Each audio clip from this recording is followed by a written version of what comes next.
Let it be known to everyone that I love Mario Party. I love the boards, I love unlocking characters, I love mini-games, and I love the fact that nobody takes it seriously.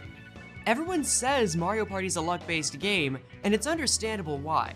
It's got dice, random events, chance time, random bonus stars, hidden blocks, you get the point.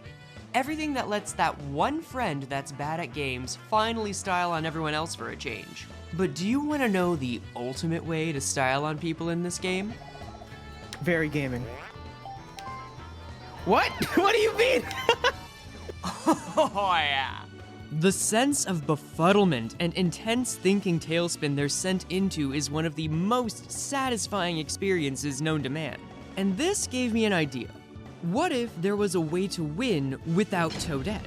And it turns out there is! And I'm happy to show you how to make that happen. So without further ado, let's start with the board just made for thieves. Horrorland! I wanted to make sure this strategy could be used in any situation, so the rules are as follows. Every board we do this with is going to take 20 turns with random bonus stars and all mini-games. And every CPU will be on master difficulty. Needless to say, not getting stars from Toadette means we'll have to use some alternative methods to win.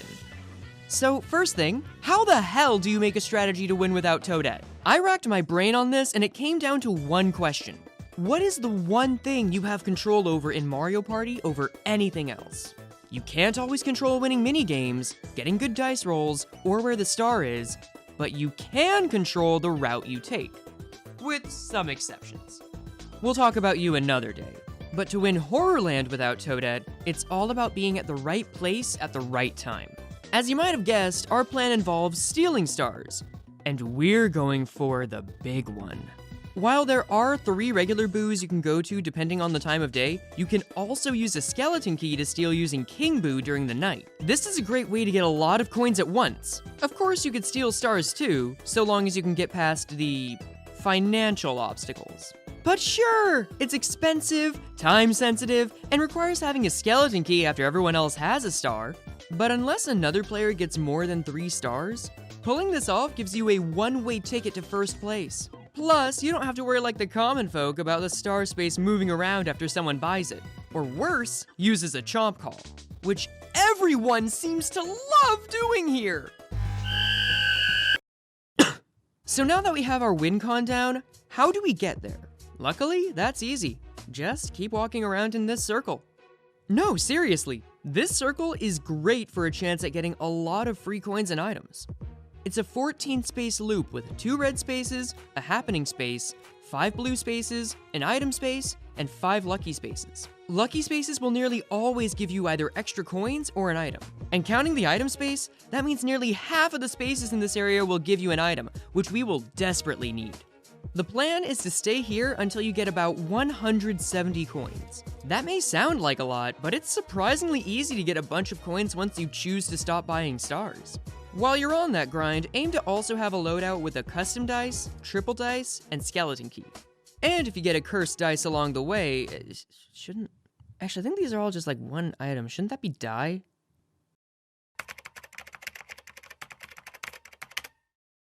Oh, hey, what do you know? They thought of that. Okay. Anyway, you can sometimes use that on yourself to guarantee getting those lucky spaces. This strategy won't pay off much until near the end of the game, so have patience.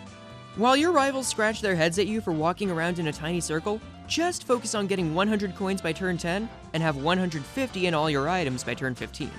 But any accountant will tell you not to put all your eggs in one basket, so we can't rely on those lucky spaces alone.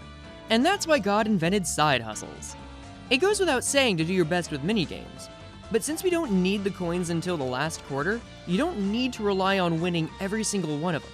It also happens that this board is the smallest one with 3 Koopa banks, so it's sometimes worth spending your custom dice on one to nab some extra coins.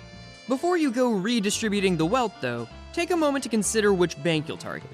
Going to the bank on the right leads to a shop with an extra item and a quick trip back to the loop. It's great for a quick stop if you still have a lot of coins to get. But if you go on the left, you can try for the smaller boos before heading back. Or, if you have the money and your rivals have the stars, you can just head over to King Boo. Actually, we should talk about that trip.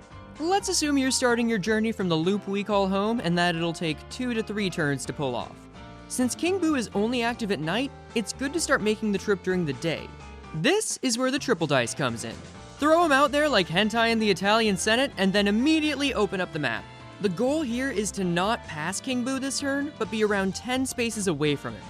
Unless you roll really high, the best route is usually to take Mr. I up to the top of the map and save a few spaces. After this, you'll get to a house where a Magikoopa can turn the board to night mode. But this usually isn't worth the cost since it'll be night soon anyway. If you do end up rolling high, consider going on foot and paying any womps in your way, or taking the long way around and passing by the Koopa Bank on the left. Next turn, count how many spaces are left from old KB. And I don't mean to alarm you, but this is where you are the most vulnerable. Landing on either an event or Bowser space right now can cost you your chance of getting your payoff, and both happen to be right there. This is disgusting. So consider using the custom dice block after this turn or the next. I mean, if you're under 10 spaces away, go ham, use it. But if you'd still be about 4 or more spaces away, maybe take the risk and just roll this turn. And once you're past the gauntlet of hostile architecture we call the board, those extra coins you saved earlier should let you have over 150 after all the tolls. So walk up, pay your literal Phantom Thief, and revel in the star power. But are we done with just a few stars? Oh, heavens no! Now, let's say you've done this and there are a few turns left. If you have a few extra coins, why not buy another triple dice and head to the booze on the left-hand side of the map? You can do anything from stealing other stars if you have the money, to just taking coins from other players. I mean, if you stole 3 stars, you're probably fine. But hey, who says the hustle has to end just because your friendships did? I don't need friends, they disappoint me. Now, as happy as I am with this strat, it does come with its share of weaknesses. Like how you're screwed in the event of a Bowser Revolution, a bad chance time, or everyone targeting you. If you get a Bowser Revolution, then you can at least focus on smaller steals with the regular boos, or recoup your losses if there's enough time. And honestly, chance time can be anywhere from negligible to helpful since you'll have 0 stars for most of the game. If you happen to see a player running this Toadette-less strat, just try to steal coins and a star from him, or hell, use a warp block to mess with their movement. And that's about all I have to say on the second easiest board to win without Toadette. Oh, yes, you heard that right. There's one more board that's even easier to win without buying stars. But that's a story for another time. For now, happy styling, and catch you later.